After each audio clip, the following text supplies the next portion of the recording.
Jesús, Amor, por tu bondad.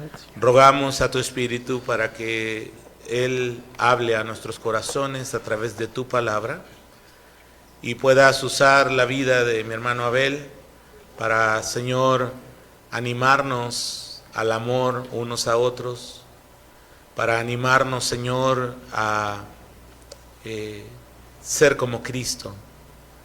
Y Padre, queremos que sea tu palabra la que hoy hable a nuestros corazones. Lo suplicamos en el precioso nombre de Jesús. Amén.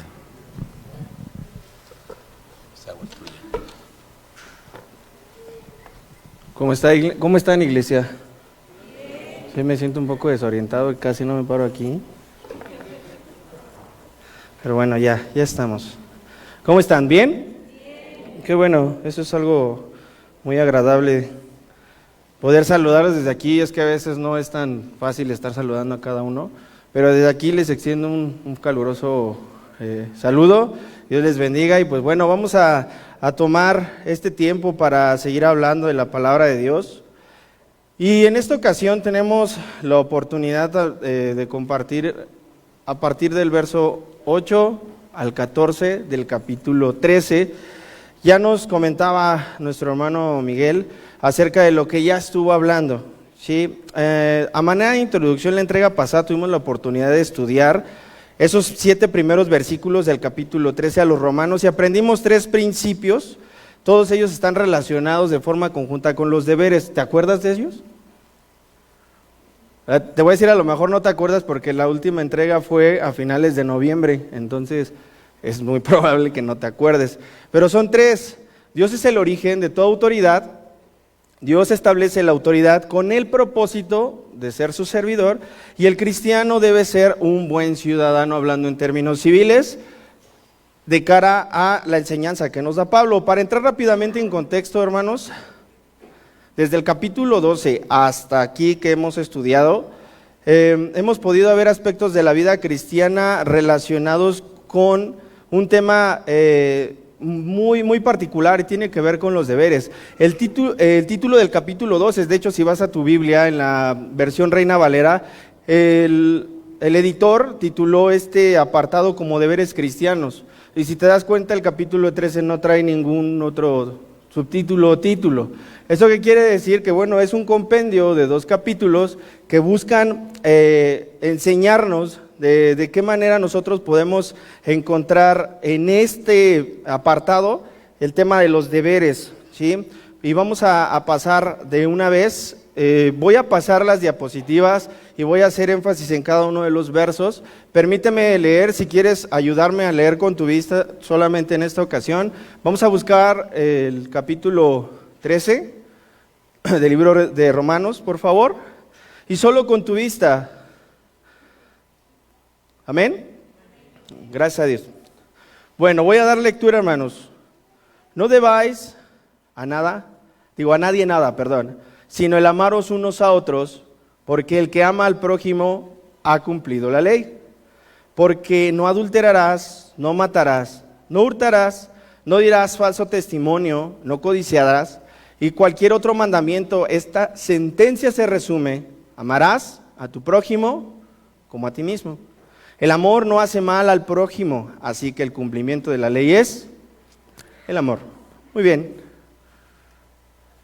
El primer versículo que le dimos lectura, Romanos 13:8, podemos darnos cuenta de algo, hermano. Acabamos de empezar a leer y recién encontramos algunas palabras clave que nos van a ayudar a acotar sobre el tema en cuestión. Muy bien. Deberes. ¿A quién de nosotros nos gustan los deberes?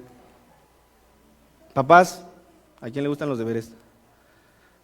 Oh, creo que a nadie, ¿va? Nada más se me quedan viendo así como de, ¿qué te digo, hermano?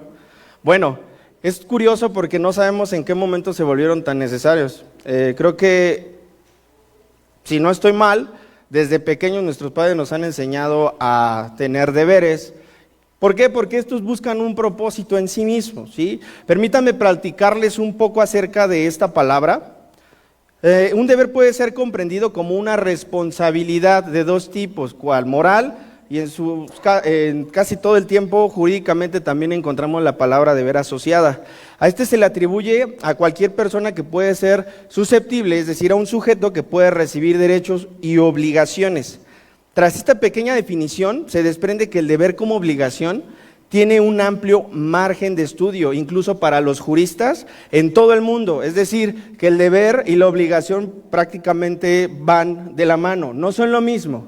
Sí, incluso el tema de las obligaciones en materia jurídica, nosotros los que estudiamos leyes necesitamos verlo porque es la base de cómo estudiamos los contratos y de cómo podemos vislumbrar estas figuras jurídicas. Si no entendemos el tema de las obligaciones, desde qué es un derecho real a qué es un derecho personal, no podríamos interpretar o redactar un contrato porque no tendría el fondo legal que nosotros como abogados necesitamos aprender. ¿Para qué? Para que las relaciones que se puedan llegar a dar a través de estos documentos surtan los efectos legales para los que fueron creados.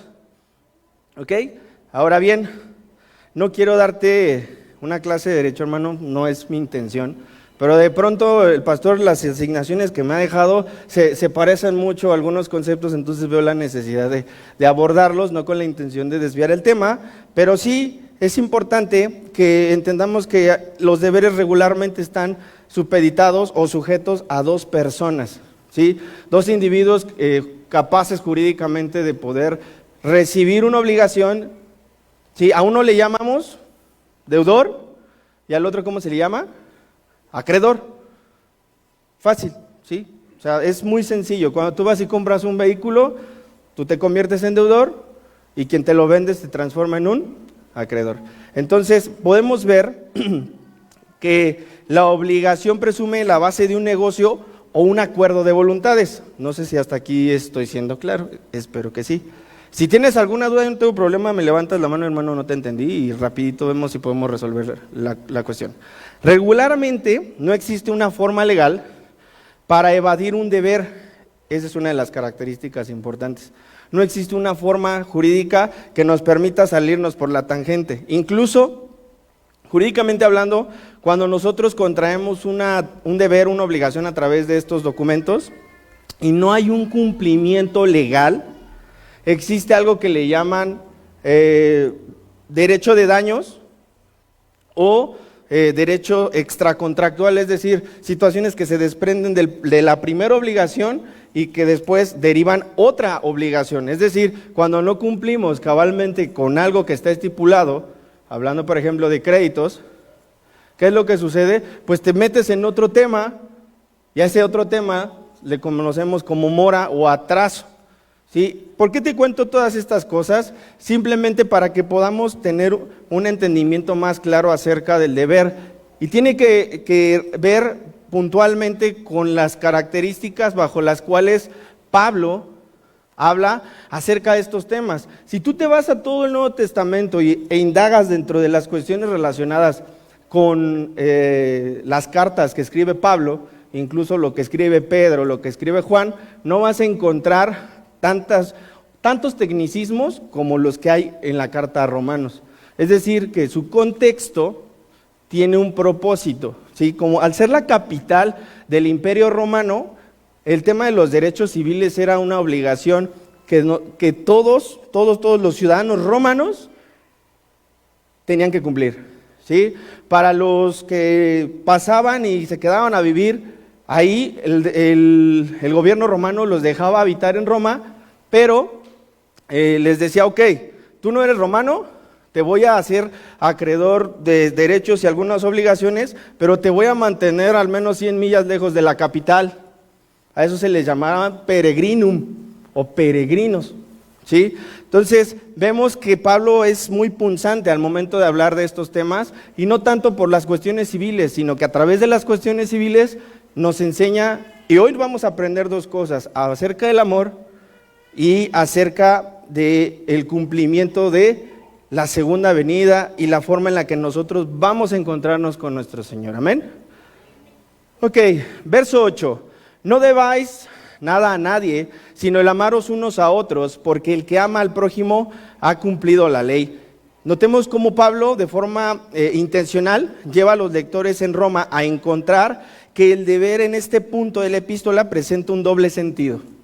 ¿Sí? La palabra deber no sufre ninguna modificación gramatical, ¿ok?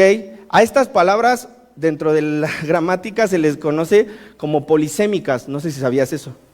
Es decir, son palabras que se escriben igual y tienen diversos significados, ¿sí? Y aquí Pablo de una forma muy interesante trabaja sobre este concepto. En su primer significado leemos que Pablo expone al deber o el deber como una responsabilidad civil. Su segundo significado dentro de la epístola ocupa la misma palabra que de forma implícita cambia su uso al ocupar la palabra deber como una vocación constante, entregada y sin ninguna reserva. No sé si me explico, de pronto es mucha información, pero considero que es importante para diferenciar ambos rubros. Estamos hablando de la misma palabra, pero tiene dos connotaciones, y Pablo en un solo párrafo nos enseña estas dos cuestiones. Ejemplo, si de forma general yo pregunto, ¿cuáles son tus más grandes deberes, iglesia? ¿Qué me respondes? Y no hablo de las rutinarias, o las necesarias. Me refiero a qué o a quiénes tú te debes. ¿Ya te das cuenta cómo va cambiando el sentido del deber? ¿O no? Ajá, sí, me doy cuenta. Ok, espero que tu respuesta haya sido a mi señor, a mi esposo, a mi familia, a mis hijos, a mi trabajo. ¿A qué te debes? Por ejemplo, los que somos padres, pues a trabajar, pues para proveer, ¿no? Y los que no son padres, pues a trabajar y a hacer un montón de cosas y a la familia y demás, ¿no? El deber está implícito en cada una de las acciones que nosotros nos determinamos a desarrollar o hacer ante las personas que nos rodean, ¿sí? ¿Hasta aquí alguna duda, hermanos? ¿No? Si se empiezan a dormir me dicen y le cambiamos la dinámica. Sí, porque de pronto con los adolescentes ya llega un momento en que están así. Están como un poquito aletargados y, chicos, despierten. No, pero son bien lindos porque la verdad es que sí aguantan un buen tiempo de estar platicando con ellos y dialogan y preguntan un montón. Entonces se hace amena la oportunidad de pasar con ellos y enseñarles también. Ok, dentro de este punto, no deban nada a nadie, es lo que nos dice Pablo, excepto el deber de amarse unos a otros. Es ahí donde la palabra deber ya nos hace sentido. El deber no como una responsabilidad civil, sino como el qué debes tú hacer o cómo tú te entregas a esta responsabilidad que el Señor nos ha delegado. Es curioso cómo se ocupa el lenguaje para estos asuntos. El pastor nos enseñó que las autoridades fueron impuestas por Dios, eso fue la entrega pasada, ¿sí? Y que, ¿para qué? Para que éstas les sirvan, y por ende, al ser parte de esta forma tripartita, es decir, Dios, responsabilidades y nosotros, participemos de dichos deberes, ¿ok? Tiene que ser de manera responsable y honorable, tanto los deberes civiles como nuestros deberes hacia los demás. ¿Hasta aquí algún comentario, alguna duda? Si no, con gusto al final. El apóstol no prohíbe la práctica crediticia. Aquí hay algo interesante que vamos a entender. El apóstol no la va a prohibir para nada, ¿sí? Para los creyentes solo especifica que el cabal cumplimiento da honra y gloria a Dios en cualquiera de sus formas. Seguro todos nos hemos metido en broncas económicas, ¿sí o no? ¿Sí o no? Es que voy a firmar porque pues, es mi cuate y voy a hacer aval. Tómala. No, dicen por allá, no, ya no. Pasa. Es que es mi super amigo, es mi super brother. ¿Qué va a decir si no le firmo? Pues está bien, pero estás adquiriendo una responsabilidad, ¿sí? De carácter civil. Y Pablo nos enseña, en la entrega pasada vimos que a través de esto también honramos a Dios. Cuesta trabajo creerlo, ¿no? Dices, bueno, ¿qué tiene que ver lo económico? No, que eso es del sistema del mundo y no está lejano de Dios, ¿sí? Y por eso Pablo ve la necesidad de enseñarlo. Veamos, a menos que el Señor te conceda, que yo espero que sea, construir o trabajar tu patrimonio y que puedas tú adquirir un bien de contado, bueno, aún así, bajo el contexto en el que vivimos, te tendrías o me tendría o tenemos que someternos a un sistema financiero. ¿Estás de acuerdo? ¿Sí? Vamos a suponer que Solecita dice, tengo 2 millones de pesos ahorita y me quiero comprar una casa. Bien, bien haces. Y se acerca con el hermano Abel y le dice, hermano, tengo tanto dinero, quiero comprar una casa. ¿Cómo ves, no? Pues, gloria a Dios. Pero llega el momento, nuestra hermana llega y encuentra la casa, Pedrito, sí, esta nos gusta, aquí nos quedamos. ¿Vale? Pero ¿qué creen que va a pasar? Te va a decir el agente inmobiliario, está padre que puedas pagar de contado, pero no te puedo recibir todo tu dinero. Oye, pero ¿cómo? Son los ahorros de toda mi vida, una herencia y etcétera, etcétera, etcétera. Pues sí, pero te tienes que someter a los reglamentos que están establecidos. Y tiene que ver en un sentido. Fíjate bien cómo el gobierno de forma muy astuta te introduce en este sistema y no está mal. Por eso es que Pablo no está prohibiendo esta práctica, porque todos los que estamos aquí, para comprar un vehículo arriba de un monto mayor de 400,000 pesos, no podemos hacer un pago de contado, ni mediante transferencia, ni mediante un pago en efectivo. ¿Por qué? Porque existen leyes y reglamentos que nos prohíben, sí, sobre todo la ley que prevé los mecanismos para la prevención del lavado de dinero. Sí, desafortunadamente vivimos en un tiempo muy, muy feo, muy difícil. Yo he visto incluso videos y sí lo veo en la vida real. A nuestros abuelos no les costó mucho adquirir una casa. La plusvalía de hace 40 años, 50 años a la fecha se disparó, hermano. Está muy disparado. Y te voy a explicar rápidamente por qué. ¿Sabes qué son las sumas? Bueno, las sumas es la unidad de medida y actualización que cuando tú haces un cálculo matemático con el costo de la UMA más la cantidad de UMAs que te permite la ley para comprar o adquirir bienes, eso es lo que tú tendrías oportunidad de pagar en efectivo, ¿sí? Ok, vamos a suponer que quiere comprar la casa, hermano. Yo hablo con fe, y usted, amén, ¿sí? Con fe. Pero el banco le va a decir, no puedo recibirte todo eso, más bien tendrías que meter el dinero y tendrías que hacer la siguiente conversión.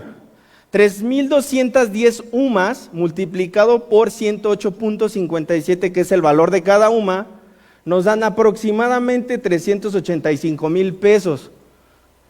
Ese es el monto que te puede recibir una institución, más bien no una institución, sino más bien un agente inmobiliario para poder empezar a hacer un trámite de este tipo. Porque lo demás va a ser sometido mediante el sistema financiero y lo más que puedes hacer es eso. Tú dime, hermana, si podemos comprar con 385 una casa. Ya ni las de Infonavit alcanzan. No se rían, hermanos, es la verdad. Y está bien triste. Yo ayer les comentaba a los chicos un tema parecido. Y me decía un hermano, Fer, me decía, no, pues paguitos chiquitos. Le digo, hermano, lo que te vas a tardar. 40 años de tu vida casi desperdiciados, nada más pagando. Y échale que ese valor se va a incrementar a medida que los años avanzan y avanzan. Entonces, va a decir, bueno, ¿y por qué me dices todo esto, hermano? Pues es simple, porque nosotros no vamos a escapar de esta clase de responsabilidades. ¿Sí? Si quieres un coche de 400 para arriba, igual, solo el 50% y de ahí para arriba. ¿Sí? O algunos otros bienes que tengan estos costos. Entonces, no estamos peleados con esto, hermanos, porque así se adquiere en este tiempo las cosas. Y Pablo no dice, oye, está mal que lo tomes así. No, al contrario, perdón. ¿Sí? De esta manera nosotros vamos a entender que la intención de Pablo no es esa, sino enseñarnos a que debemos amarnos unos a otros. ¿Sí? Por ahí va la situación y por eso te hablaba acerca del deber de manera poco tan profunda. Ok, vamos a pasar a la siguiente. Esta era la imagen que les quería poner para el tema relacionado con lo que les expliqué. Tiene que ver con una serie de compras que tú puedes hacer a través de los sistemas financieros. Vamos a pasar rápidamente al verso 9. ¿Por qué?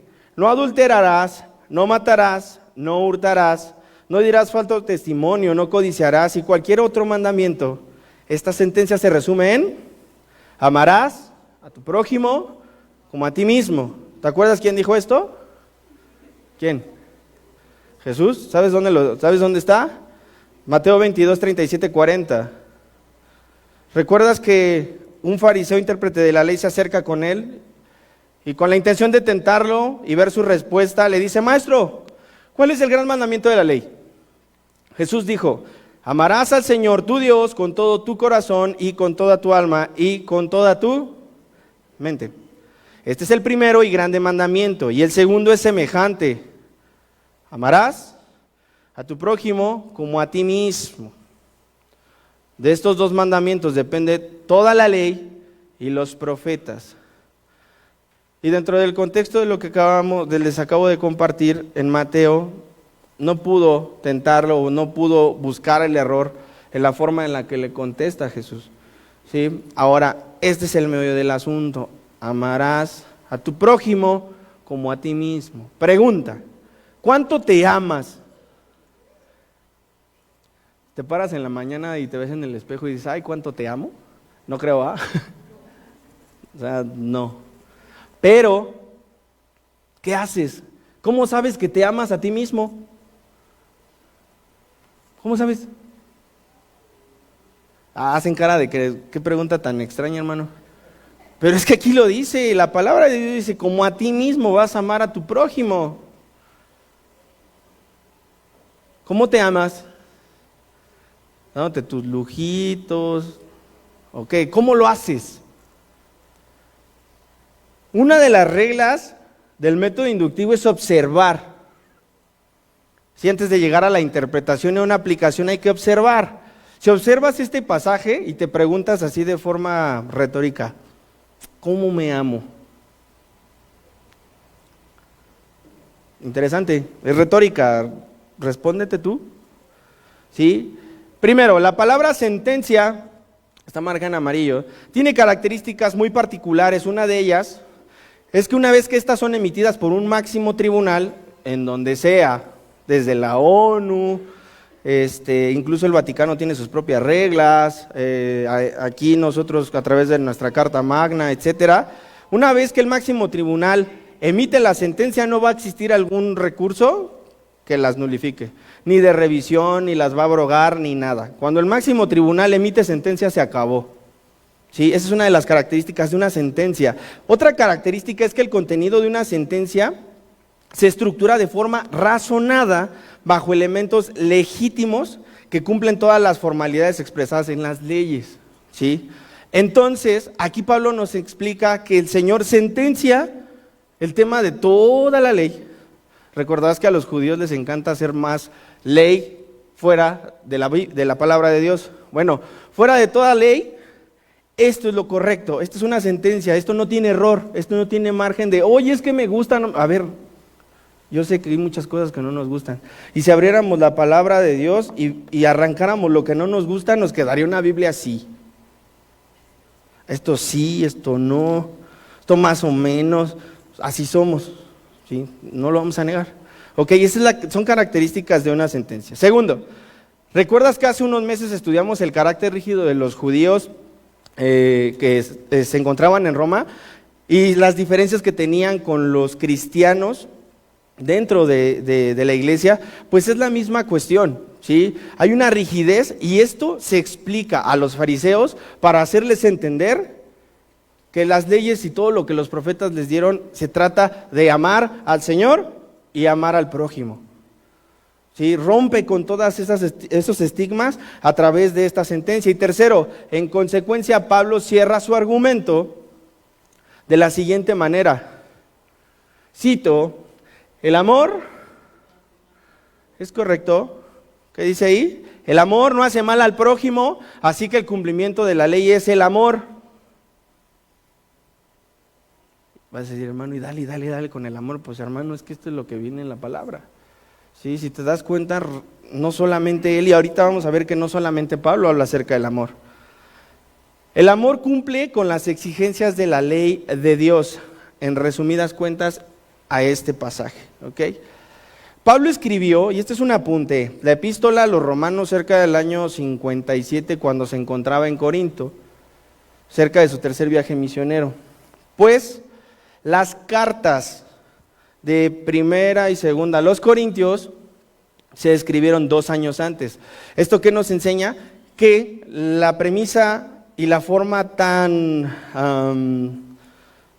virtuosa y sobrenatural en la que nos enseña en el capítulo 13 de primera carta a los Corintios sobre el amor, ya estaba escrita. Incluso, este asunto es tan relevante y me pareció importante comentártelo, que algunos estudiosos creen que la epístola a los romanos es una continuación de la primera y segunda carta a los Corintios por la forma en la que está redactada y sobre su contexto. Intenta leerlas así y probablemente te haga sentido toda la información que traiga y la forma en la que Pablo enseña a la iglesia. De manera armónica, Juan encontró la necesidad de hablar del amor. Esta necesidad estaba basada en la conducta de las iglesias en Asia Menor. Eran iglesias que él pastoreaba de forma indirecta y él veía la necesidad de intervenir en ciertos asuntos, ¿sí? Muy bien, quiero enseñarte cómo vamos a entender cómo el Señor nos está llamando a comprender el tema del amor a través de la primera carta de Juan. Voy a leer dentro del capítulo 4 el verso 7. Amados, amémonos unos a otros porque el amor es ¿de quién? De Dios. Todo aquel que ama es nacido de Dios y conoce a Dios. ¿Te das cuenta la forma en la que la aborda es distinto a como la aborda Pablo en el capítulo 13 a los Corintios? Hay diferencias muy notorias. Por un lado, Pablo nos describe el amor con virtudes fuera de este mundo, sobrenaturales, y de este lado vamos a ver cómo es que Juan le enseña que es necesario, le enseña a la iglesia que es necesario atender estos temas. ¿Alguna duda, hermanos? ¿Algún comentario? ¿No? ¿Todo bien? ¿Me permiten? Voy a tomar un poquito de agua porque ya se me está secando la boca. Ok, la conducta de este grupo de cristianos, hermanos, hacía que los lazos bajo los cuales la fe de la iglesia fue sembrada comenzara a tambalearse o a verse un poco comprometida y debilitada. Por esta razón vemos cómo es que Juan inicia su argumento buscando ¿qué? La unidad a través de los vínculos del amor en los creyentes. No hay otra forma en la que nosotros podamos comprender el amor de Dios si no es a través de nosotros. Y Juan más adelante, por ahí del verso 11, nos enseña acerca de esto. No vemos a Dios como creemos en Dios y como decimos que le amamos, y nosotros que nos vemos no practicamos ese amor, ¿sí? Ese es puntualmente lo que Juan nos explica. Juan habla y enseña sobre el origen del amor, mostrado a dónde o a quiénes, a la humanidad de forma sobrenatural. Veamos que la iglesia presentaba o enfrentaba una carencia de amor. Yo te pregunto si al día de hoy eso se repite. ¿La iglesia actualmente carece de amor? Ay, con cuánta seguridad me lo dijeron. Y sí, tiene razón. Es muy triste. Sí, de verdad es muy triste. Ese es uno de los vínculos más entrañables y bajo los cuales el Espíritu Santo de Dios que mora en nosotros comienza a hacer su trabajo. Sí, es ahí. Pero ¿qué crees? Antes de que eso comience a funcionar, tú y yo aparecemos en escena. No, a mí no me gusta eso. Cuando somos obligados a hacer algo que no nos gusta, ¿qué decimos? Piensa en eso que tanto te molesta de tu marido y de tu esposa, que dejamos la ropa tirada, que no la recogemos. Un ejemplo de eso, no te vayas a ir más arriba porque tampoco se trata de balconearnos ahorita. Y viceversa, ¿no? Es que es muy regañona, ¿no? Y es que me acabo de servir el refresco, perdón, ay, y dejé el vaso y ya terminé y no lo lavé. ¿Les digo algo? A mí no me pasa, gracias a Dios. Gracias a Dios. Mi esposa sabe y va a ver y me va a escuchar, de verdad. No me pasa eso. Me pueden pasar otras cosas, pero eso no. Pero yo he visto que eso es muy común. Nosotros como varones siempre hacemos enojar un montón a las esposas, ¿a poco no? Oh. Ay, ahí sí ni siquiera dijeron nada. Ay, hermanas. A ver, levante la mano quién sí se enoja mucho con su esposo. No voy a ver. Ay, hermana. Como que te vi, pero como que no te vi, que levantaste la mano. Pues sí pasa, sí pasa. Ok, ¿sabes por qué pasaban estos conflictos? Porque eran personas que no conocían a Dios bajo este principio, ¿ok? No tenían tampoco conocimiento verdadero de Cristo, ni tenían la vida de Dios en ellos. Por eso es que actuaban de esta manera. Y aquí está difícil, y cuando me puse a estudiar esto, la verdad sí me pegó, mucho. Y creo que hasta ahorita sigo reflexionando sobre el asunto. Está difícil, hermanos. O sea, analízate bien. Personas que no practican el amor de Dios son personas que no conocen de Cristo, que no tienen una verdadera entrega, y Dios no mora en ellos. Y es curioso porque nuestra vida de pronto es más compleja de lo que nosotros podemos entender, porque dependemos de nuestro carácter y de nuestras formas, de nuestros hábitos, de lo que nos gusta y lo que no nos gusta para expresar el amor de Dios, ¿sí o no? Eso es lo que estorba que el Espíritu Santo haga lo que realmente quiere hacer con nosotros. Tú y yo, de forma individual, ¿aclaro? O yo y tú, en este caso se aplica, estorbamos para que la obra de Dios se cumpla cabalmente. Hermano, somos estorbos de nosotros mismos a veces. No dejamos que esto sea posible. Y esto no tiene que ver prácticamente con si sonrío mucho. Y ustedes saben, yo no soy una persona que sonría mucho, pero me gusta hablar con todos. ¿Verdad, hermano Pedrito? Sí, me dice, sí, hermano. Edgar, ¿verdad que sí? Dice, sí, sí. Pero de verdad, hermanos, a gente que somos muy pocos agraciados con el tema del rostro y las expresiones faciales, de verdad, perdónenos. Quien sea que se sienta aludido con el ejemplo, de verdad, sí o no, la padecemos. Los que tenemos la cara bien dura y parece que queremos sonreírle a la gente, pero no podemos. No, en cambio, por ejemplo, mi esposa es todo lo contrario. Ella es muy amable y, o sea, yo no soy tampoco, no soy desatento y no amable o grosero, pero ella de forma natural fluye y hay muchas personas así, pero que el amor no depende de estas cosas, hermano, ¿ok? Veamos esto, donde no hay amor, no está Dios. Está duro, ¿no? Donde no está Dios, ¿hay qué? Caos. Hay desesperanza, hay división, hay rencor, hay amargura, hay aflicción de espíritu, hay egoísmo, hay celos, hay envidias, contiendas, críticas que destruyen o pueden llegar a menoscabar el ánimo de los demás. ¿Sí o no? Ay. Tiene micrófono incluido la hermana. Sí, hermanos, es difícil. Fíjate bien, donde no hay amor, no está Dios. Analiza tu 24/7, ¿cuántas veces reflejamos a Dios entre familia? Porque todo comienza ahí, dentro de tu núcleo familiar. O sea, yo hablaba de las diferencias que tenemos entre esposo y esposa, siempre va a haber, o sea, eso es algo de toda la vida, ¿no? Y si no, es como si no le echaras salsa al taco, ¿no? Tiene que existir.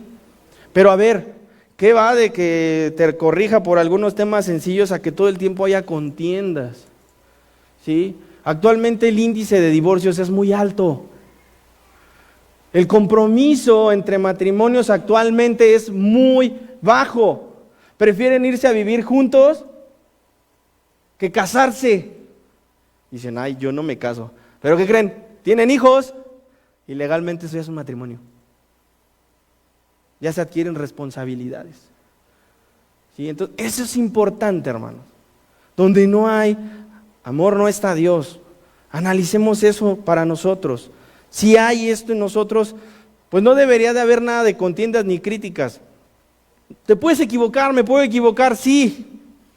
Y ahorita vamos a ver un poquito acerca de esto. ¿Ok? El que no ama, no ha conocido a Dios porque Dios es amor.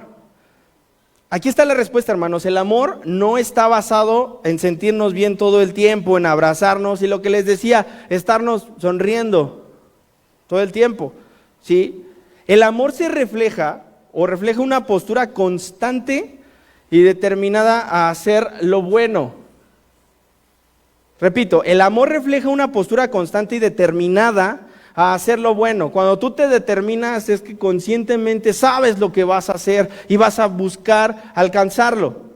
Así terminamos nuestros estudios, así hacemos nuestro trabajo porque nos determinamos de manera voluntaria, vamos a tratar de cumplir con los objetivos, ¿sí?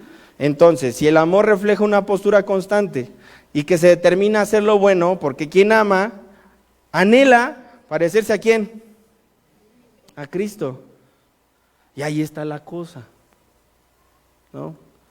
Ahí está el asunto.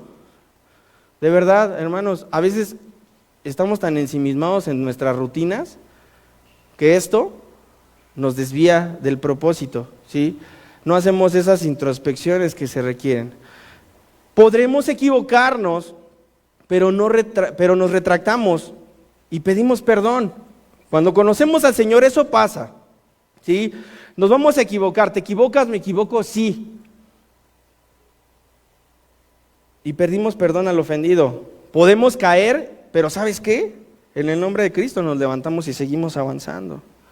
Podemos estar pasando una etapa muy complicada, pero no importa, en el nombre de Cristo avanzamos.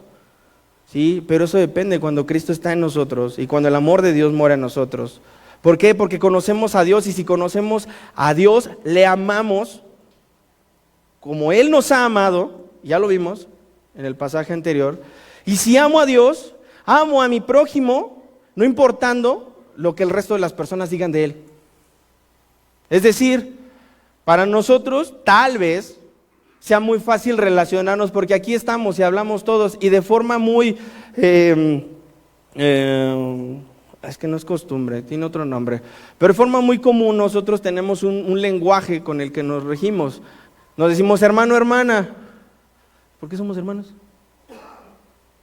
¿No? Pero es parte de lo que la iglesia experimenta. ¿Sí? Es parte de hacer comunidad, es parte de hacer iglesia o de ser iglesia. ¿Sí? En este sentido, entonces, si yo amo a Dios, amo a mi prójimo de forma instantánea. Te repito, eso no quiere decir que le suplas todas sus necesidades a los demás. No tiene nada que ver con eso. ¿Por qué? Porque a duras penas puedes con las propias. Pero siempre hay un espacio para poder darle a otro. Siempre hay oportunidad de ser generosos para con los demás. Siempre hay algo. Amén. Iglesia, no hay opción. ¿Somos o solo fingimos que somos? Y si fingimos, en algún momento seremos expuestos bajo la luz de Cristo. Esto no es una imposición porque es fruto del amor de Dios en nosotros. Y siempre que lees sobre el amor y te incomoda y te hace sentir un peso que no deseas llevar, y si estás escuchando esto, y si ya te sientes incómodo, déjame decirte esto. Tal vez no amas o no te importa amar porque no has conocido al Señor. No lo sé. No te lo puedo recriminar, no soy quien para hacerlo. Pero está claro lo que la Escritura nos está diciendo. Ok, verso 9. En esto se mostró el amor de Dios para con nosotros, en que Dios envió ¿a quién? A su Hijo al mundo para que vivamos por Él. Hoy es un buen momento, hermanos, para corregir. Amados, amémonos unos a otros, como lo explica Pablo. ¿Sí? Esto es bueno, y de esta manera también agradas al Señor. Ama al más incómodo de tus vecinos, al más molesto de tus compañeros de trabajo, a tu jefe negrero, no te rías, a tu familiar inconverso. ¿Sí? Está bien difícil, ¿verdad, pastor? Está bien difícil. Ahí luego te contaré un tema relacionado con los vecinos, y me cuesta con los vecinos, y no me han hecho nada, que es lo peor de todo. Pero pasa, de verdad, se los digo así, es bien duro. Muy bien, hermanos, estemos alerta porque el Señor está cerca. Vamos a leer, por favor, aquí está en la pantalla, verso 11 del capítulo de Romanos 13. Ya me regresé a Romanos. Y esto, conociendo el tiempo, que es ya hora de levantarnos del sueño, porque ahora está más cerca de nosotros nuestra salvación que cuando creímos. Voy a continuar leyendo. La noche está avanzada y se acerca el día. Desechemos pues las obras de las tinieblas y vistámonos de las armas de luz. Andemos como de día, honestamente, no en glotonerías ni borracheras, no en lujurias y lascivias, no en contiendas y envidia, sino vestidos del Señor Jesucristo y no proveáis para los deseos de la carne. Hermanos, dentro del versículo 11, recuerda que en la prédica pasada el hermano Miguel nos hizo mención sobre una ciudadanía eterna. ¿Sí te acuerdas? Bueno, pues la iglesia en pleno 2025 padece de temas severos de comportamiento. Mientras se nos ha enseñado que, aunque estemos en este mundo, no pertenecemos a este mundo, ¿qué crees? Andamos con un pie acá y el otro pie acá. Y no me digas que no, porque a todos nos pasa.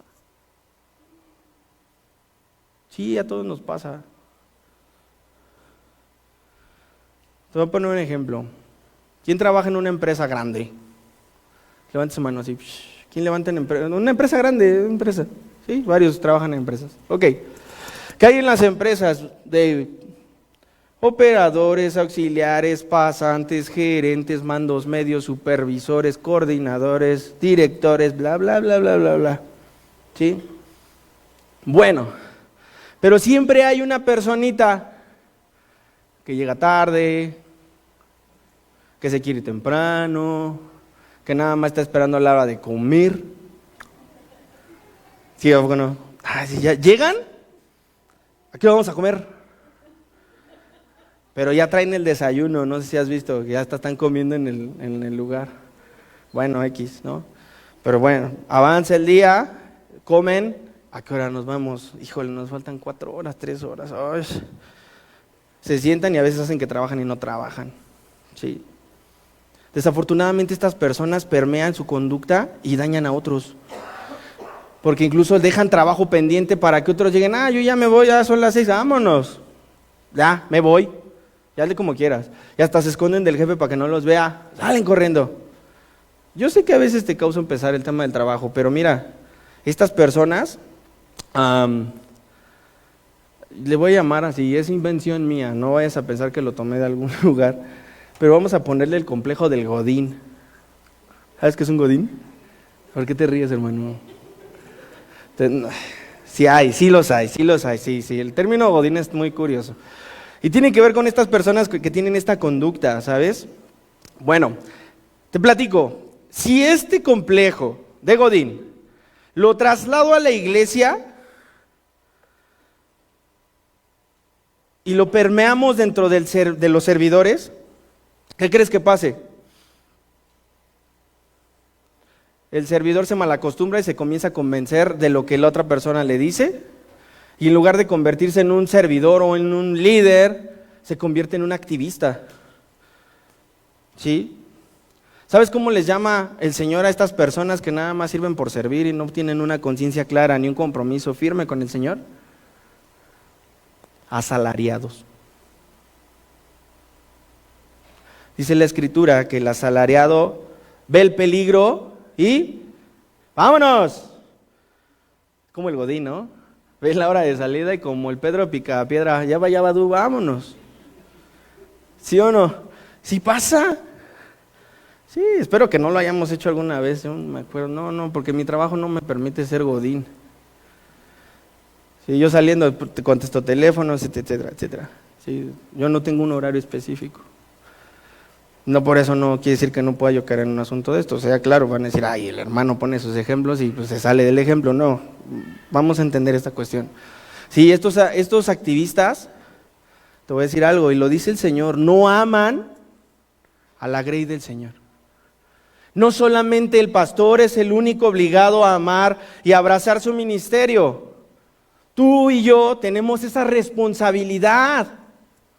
Somos corresponsables. Ah, no. Yo no estudié en un seminario. Ah, no. Yo no tengo que llegar temprano. Yo no tengo que hacer. Yo no tengo que decir. Pues no me importa lo que hagan los demás.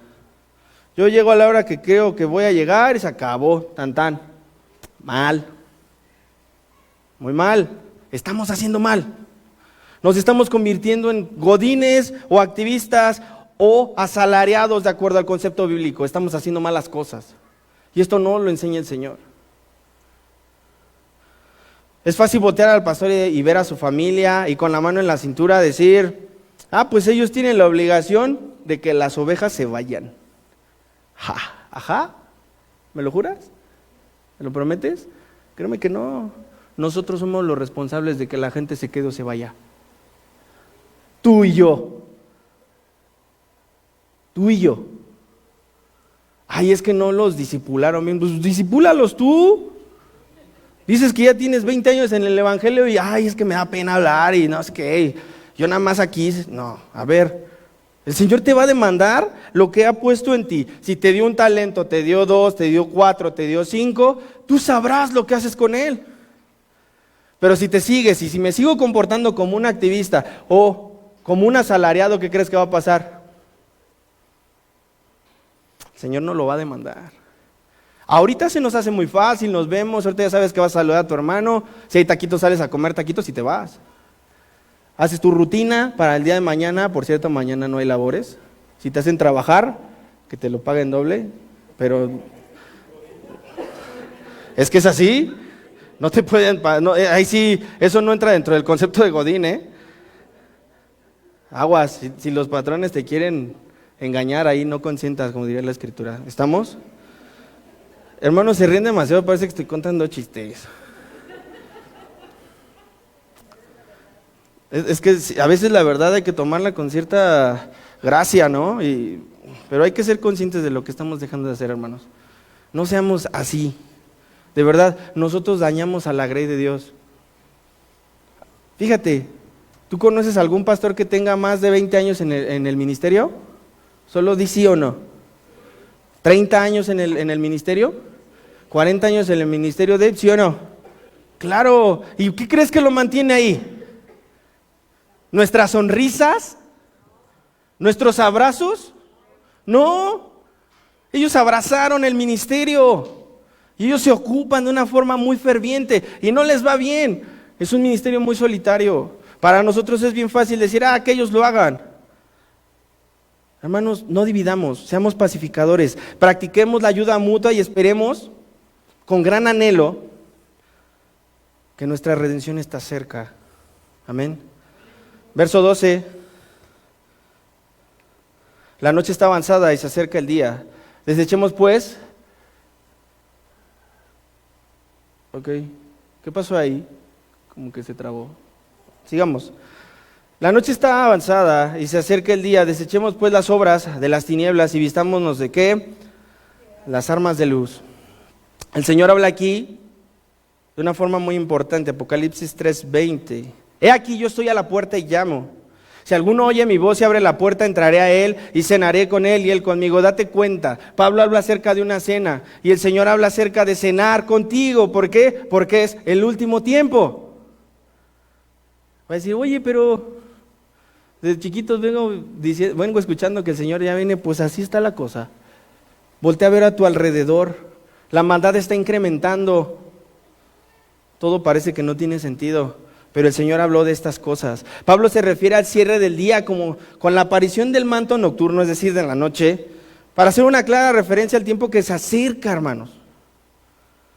Estamos muy cerca, aunque han pasado más de 2000 años desde que el Señor ascendió y dejó su promesa y nos dejó mandamientos. Amarás a Dios con todo tu corazón y el segundo es semejante, y amarás a tu prójimo como a ti mismo. Desde ahí a la fecha la iglesia necesita seguir creciendo. La iglesia es muy dinámica, ¿sí? Porque la mueve el Señor. El Señor mueve a la iglesia. Tú estás aquí no por gusto tal vez, estás aquí por amor al Señor, te lo aseguro. Por eso estás aquí.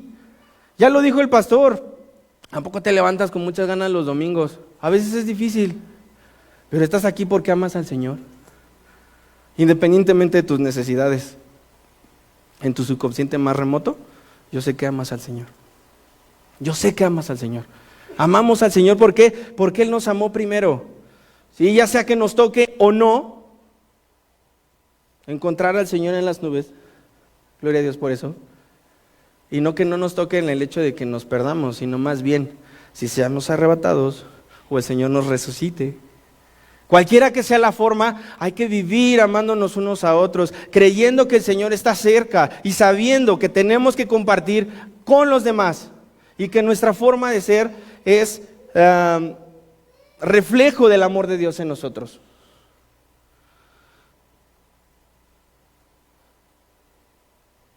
Y esta es la condenación, que la luz vino al mundo y los hombres amaron más las tinieblas que la luz, porque sus obras eran malas. Porque todo aquel que hace lo malo aborrece la luz y no viene a la luz para que sus obras no sean reprendidas. Mas el que practica la verdad viene a la luz, ¿para qué? Para que sea manifiesto que las obras son hechas en Dios. El que practica el pecado se oculta, pensando, nadie me ve. Varones, ¿te gusta esconder tu celular de tu esposa? ¿Lo volteas? Para que no vea qué mensaje llegó. Ten cuidado, el Señor te está viendo. El Señor está aquí, mira, y está aquí. Pero no le saques el celular a tu esposo ahorita, estamos estudiando la palabra, ¿vale? El Señor está aquí, ¿estamos? El Señor quiere lo mejor para nosotros. El que peca, esconde. El que peca, miente. Fíjate, y el pecado te lleva a pecar, a pecar, a pecar, a pecar, a pecar. No, no es cierto, yo no fui. Esconde la mano. No, y ya dijo una mentira, entonces ya otra vez volvió a pecar. Y eso se puede hacer interminable para nosotros. Entonces, practiquemos la verdad. Y conoceréis la verdad y la verdad os hará libres. Practiquemos la verdad del Evangelio, compartamos con los demás, para que los demás vean la luz de Cristo en nosotros y que nuestras obras sean expuestas delante del Señor. ¿Te gusta ser ejemplo? No, a mí tampoco. A mí no. Pero no podemos evitar esa clase de responsabilidades. Si yo les he dicho a los adolescentes, yo no quiero ser su ejemplo, pero ¿qué creen? Si yo les digo, lleguen temprano y yo llego tarde, no hay manera de que tenga sentido lo que les estoy pidiendo. Algo sencillo, algo básico. Pues de esa manera tú te constituyes ejemplo. Tú y yo predicamos a Cristo con nuestro ejemplo, no con nuestras palabras. Es bien fácil llegar y decir, es que yo soy cristiano. Hasta te paras. Ya ni me cierra el blazer, pero así, ya. ¿Ok? Y luego, el primero que habla, seguro es el primero en tropezar. Ya ven que popularmente se ocupa una expresión que dice, cae más rápido un hablador que un cojo. Así pasa. Tu testimonio y mi testimonio debe ser con lo que hacemos, no con lo que decimos. ¿Sí? Es bien complicado, pero déjame decirte algo. Cristo, que muere en nosotros a través de su Espíritu Santo, nos ayuda, nos exhorta, nos lleva, nos enseña, nos levanta. Y podemos, hermanos. El problema es que le hacemos caso a los sistemas del mundo. Tu cosmovisión a lo mejor está un poco tergiversada. Y ves un poco aquí y un poco allá. Ves mucha tele, ves mucho streaming, ves muchas redes sociales. Pero es que son predicaciones. No, espérate. Te estás sometiendo al mismo sistema. Apártate un poco. Dedícale tiempo al Señor. ¿Sabes por qué? Porque a veces no nos percatamos que quizá estemos viviendo en nuestro último tiempo como iglesia. Nos estamos comportando como si no existiera Dios. Nos afanamos tanto en conseguir algo que ni siquiera vale la pena. Pones demasiado ímpetu en tu trabajo, exagerando. No sé. Este es un claro apercibimiento de lo que Dios quiere hacer en nosotros.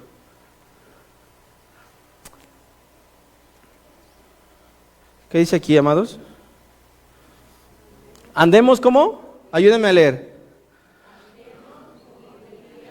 Honestamente, no en glotonerías, ni borracheras, perdón, no en lujurias y lascivias, no en contiendas. Son las obras de la carne. Estás expuesto a ellas, sí, ni modo, somos carne. Pero podemos resistir. Resistid al diablo, ¿y qué? Y huirá de vosotros. Somos víctimas de nuestras propias concupiscencias.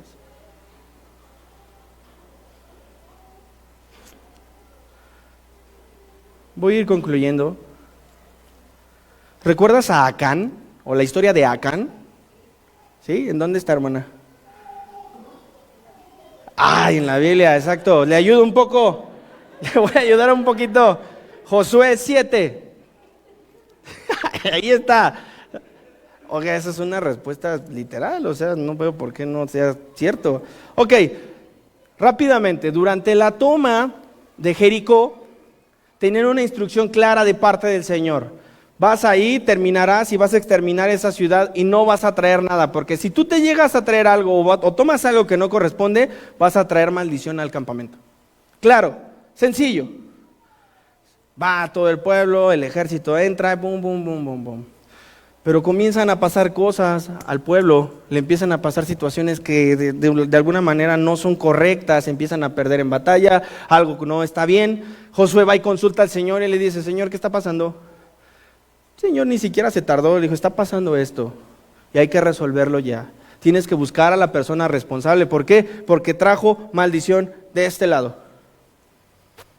Y empezaron a buscar entre la gente. La escritura explica cómo empezaron a buscar y encontraron a una persona llamada Acán. Bueno, el Señor le dijo a Josué, cuando encuentres al responsable, lo vas a quemar. Oiga, está rudo. Lo vas a quemar, lo vas a apartar del campamento. A él, a su familia, a todo su patrimonio, lo vas a lapidar y después lo vas a quemar. ¿Y qué dijo Josué? Ay, no, Señor, ¿cómo lo vas a quemar? No tenía opción. Él no tenía opción. Hizo lo que el Señor le indicó. Y después el fin de Acán fue perder su vida por una desobediencia. ¿Sí? ¿Qué debemos aprender de esto? ¿Acaso somos capaces de ocultar nuestros pensamientos de Dios? ¿Qué tanto es tantito? Para los que tienen hijos adolescentes y que están en un proceso formativo más complejo, como padres, tienen una responsabilidad aún mayor. Cuando están chiquitos imitan mucho y cuando pasan a la etapa de la adolescencia recriminan más, porque lo que tú dices no lo haces, lo que yo digo no lo hago. Y entonces, ¿te acuerdas cuando tu papá o tu mamá te llamaban la atención por lo mismo? Y una vez le comenté a los chicos, oigan, es bien difícil darles consejos, porque recuerdo que los que me daban a mí, algunos sí, algunos no. Y se los digo constantemente, no porque me los quiera hacer reír, sino es una realidad. Es una realidad. Hermanos, no seamos como Acán. No lo hagas en lo oscurito. Tenemos instrucciones claras aquí. No necesitas hermenéutica para poder entender lo que la Escritura dice, porque el Espíritu Santo que mora en ti te la va a explicar. No necesitas ser un erudito, un teólogo, para que el Señor toque tu corazón a través de este libro. Verso 14. Sino vestíos del Señor Jesucristo y no proveáis ¿para qué? Para los deseos de la carne. El Señor no retarda su promesa, hermano, según algunos lo tienen por tardanza, sino que es paciente. ¿Con quién? Con nosotros, no queriendo que ninguno perezca, sino que todos procedan al arrepentimiento. Este pasaje te lo voy a poner, segunda carta de Pedro 3:9. El Señor nos muestra misericordia. ¿Y sabes por qué? Es porque nos ama tanto que no quiere que seamos condenados por no creer. Dice la Escritura en Juan 3:17 que el que no ha creído es ¿qué? Condenado. Cree en el Señor Jesucristo y serás salvo tú y tu casa. Vivamos a la luz de la verdad del Evangelio.